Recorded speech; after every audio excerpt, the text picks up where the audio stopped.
একটা নারী কখনো পতিতা হয়ে জন্মায় না।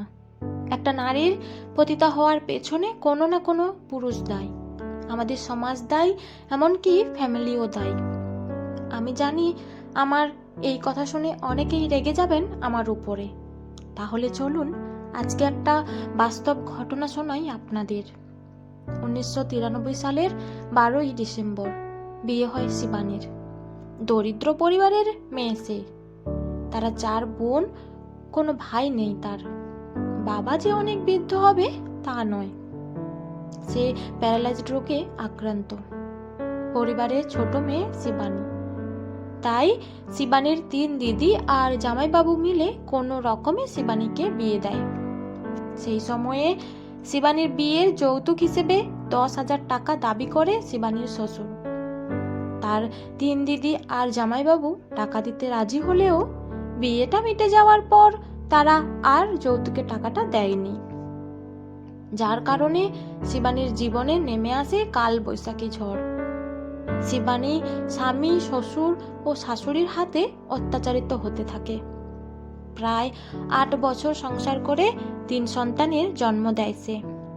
2 মেয়ে আর 1 ছেলের মা শিবানী। কিন্তু এই 8 বছরে তার উপর করা নির্যাতন একটুও কমলো না, বরং বেড়েই চলল। একটা সময় আর সহ্য করতে না পেরে শিবানী তার 3 সন্তান নিয়ে তার বাবার বাড়ি আসতে বাধ্য হলো। কিন্তু তার মা কিছুতেই তাদেরকে বাড়িতে রাখতে রাজি হচ্ছিল না, কারণ তাদের দিন চলে কোনো রকমে। তার মাঝে বাড়তি 4 পেটের দায়িত্ব তারা কিভাবে নেবে? তবুও শিবানী তার মাকে কোনো রকমে বুঝিয়ে তার 3 সন্তানকে মায়ের কাছে রেখে সে ঢাকায় চলে গেল একটা চাকরির জন্য। গরিব ঘরে জন্ম নেওয়ার কারণে শিবানী কোনো পড়াশোনা না করায় ভালো কোনো চাকরি হলো না তার। সেই আশাও সে করেনি। রাস্তায় ইট ভেঙে কয়েক মাস সে নিজের পেট চালায় এবং ছেলে মেয়ের জন্য মায়ের কাছে টাকা পাঠায়। কিন্তু এভাবে তার 3 সন্তানদের নিয়ে চলা খুব মুশকিল হয়ে পড়েছিল। তাই সে অন্যের বাড়ি কাজের লোকের চাকরি নেয়। সেখানে সে প্রথম ধর্ষণের শিকার হয় বাড়ির মালিকের ছোট ভাইয়ের কাছে। শিবানী এটা মেনে নিতে না পেরে আত্মহত্যার পথ বেছে নেয়, কিন্তু তখনই তার সন্তানদের কথা মনে পড়ে যায়। সে যদি এই পৃথিবীতে না থাকে তাহলে তার সন্তানদের কি হবে? তাদের কথা ভেবে সে আবার নতুন করে নতুন বাড়িতে কাজের লোকের চাকরি নেয়। সেখানে খুব ভালোভাবে চলতে থাকে তার দিন।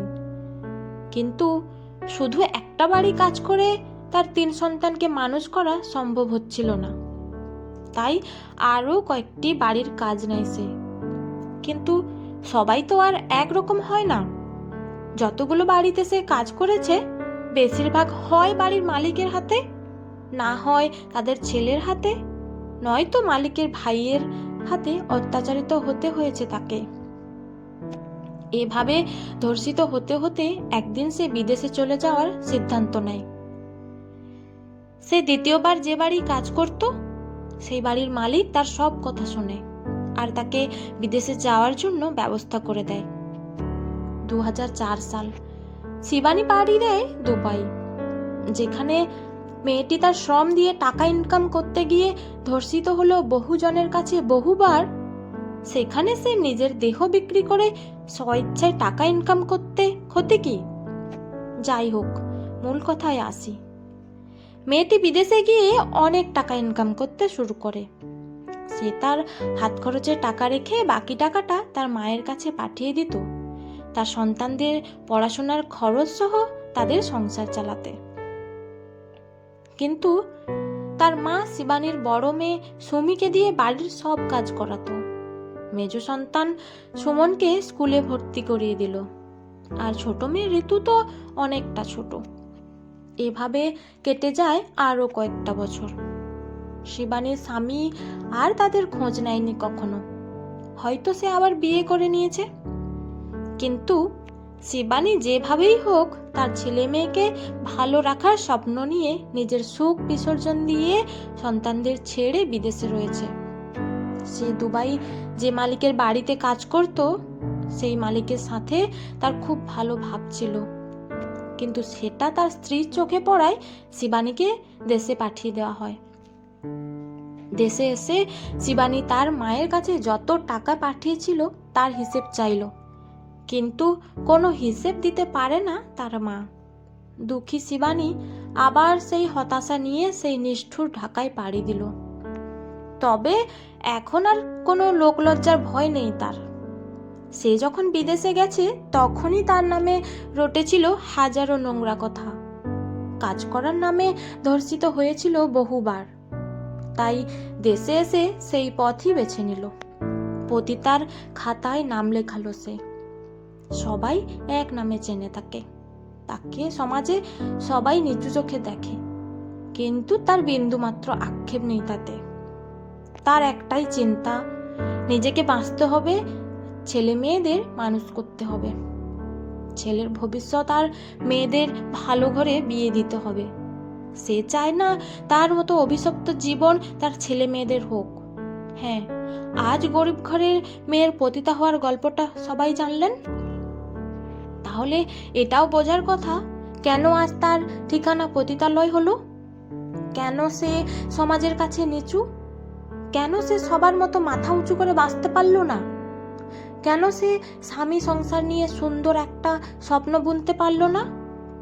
এখানে আমি বলি, প্রথমে ছিল তার ফ্যামিলির ভুল। যখন তারা দেখলো তারা অতি দরিদ্র, তখন কেন তারা 4টে কন্যা সন্তান জন্ম দিয়েছিল? 2টো সন্তান কি যথেষ্ট ছিল না? তারপর বলবো তার 3 দিদি আর জামাইবাবুরা দায়ী। যখন তারা বুঝতে পারলো তারা যৌতুক দিতে পারবে না, তাহলে রাজি হয়েছিল কেন যৌতুক দিয়ে বিয়ে দিতে? তারপর বলবো তার স্বামী আর শ্বশুর বাড়ি দায়ী। ওরা তো জানতো শিবানীর ফ্যামিলি কেমন, তবুও সবটা জেনে এতটা অত্যাচার কেন করলো? আর একটা মেয়েকে বিয়ে করে তাকে কেন বাড়ি থেকে বের করে দেওয়া হবে? তারপর দোষ দেব আমাদের সমাজের, যেখানে যৌতুক নেওয়া এবং দেওয়া দুটোই আমাদের সমাজে আইনত অপরাধ। সেখানে কেন এখনো যৌতুকের জন্য অত্যাচারিত হতে হচ্ছে হাজারো নারী? ধ্বংস হচ্ছে নারী সমাজ, স্থান হচ্ছে তাদের সভ্য সমাজের বাইরে নোংরা সমাজ পতিতালয়ে। এখানে আমার আরো একটা প্রশ্ন আছে, যেখানে পতিতালয়ে বাজে নারীরা থাকে সেখানে পুরুষ যদি না যায়, তাহলে নারীরা দেহ বিক্রি করে কাদের কাছে? নারী কি নারীকে ধর্ষণ করে? একটা নারীর কাছে হাজারো পুরুষ কেন যায়? কেন পতিতালয় নামে আমাদের সমাজে স্থান আছে এখনো? যেখানে একটা নারী খারাপ, সেখানে আমি বলবো 10টা পুরুষ খারাপ।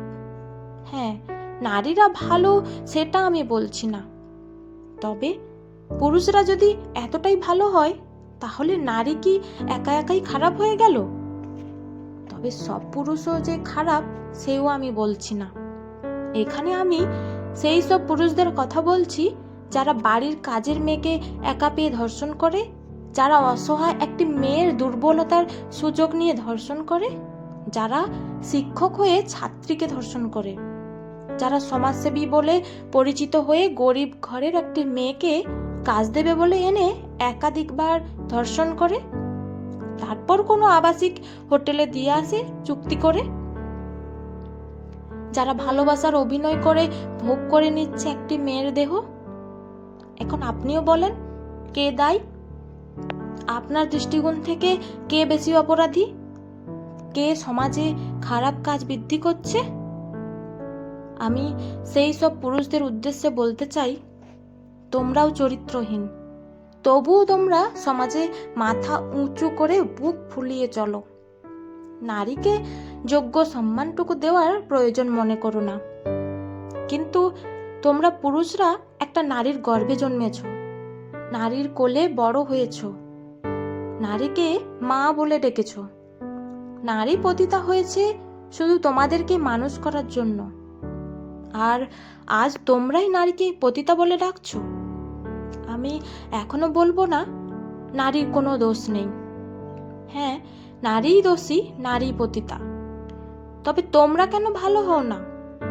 শিবানীর মুখে তার জীবন কাহিনী শুনে আজ আমি এটা না বলে পারছি না, একটা নারী খারাপ হওয়ার পেছনে কিছু পুরুষেরাই দায়ী।